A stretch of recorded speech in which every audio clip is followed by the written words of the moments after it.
वसुंधरा शक्ती news, आपले हक्काचे news channel. नमस्कार, मी सुप्रिया तोडकर, वसुंधरा शक्ती न्यूज चॅनल मध्ये आपले सहर्ष स्वागत। पाहूया आजच्या ठळक बातम्या।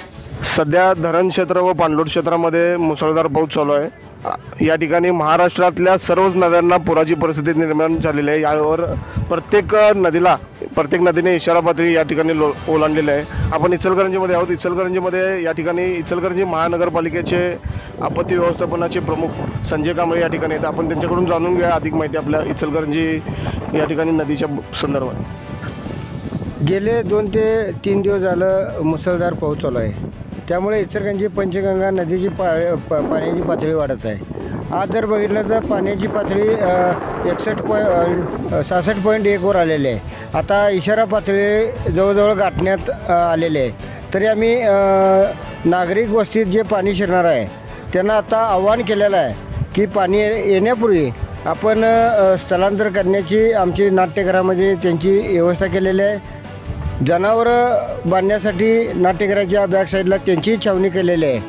तरी नागरिकांनी प्रशासनाला सहकार्य करावं आणि पाणी येण्यापूर्वी आपण स्थलांतरित व आपल्याला जाण्याचा मार्ग मोकळा असतो त्यावेळेस स्थलांतरित व्हावं हे प्रशासनाच्या वतीनं व महापालिकेच्या वतीनं आवाहन करतो।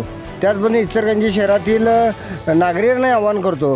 आता पूर परिस्थिती असल्यामुळं तुम्ही इकडं नदीकडे येऊन गर्दी करण्यापेक्षा किंवा सेल्फी काढण्यापेक्षा किंवा रील करण्यापेक्षा तुम्ही इकडे येऊन वाहतुकीला व प्रशासनाला अडथळा करू नये। आपण घरी बसून चॅनेलच्या माध्यमातून आपण बातमीद्वारे सर्वच आपल्याला पुराची माहिती मिळत असते आणि नागरिकांनी सहकार्य करावं हे धन्यवाद। इचलकरंजीच्या आपत्ती व्यवस्थापनाचे प्रमुख संजय कांबळे आपण या ठिकाणी होते। त्यांच्याकडून आपण अधिक माहिती घेऊया।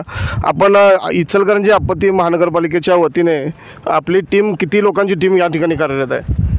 आता पंचगंगा नदीच्या घाटावर आता पूर परिस्थितीच्या वेळेला यांत्रिक बोट व त्यावर 12 जवान आहेत।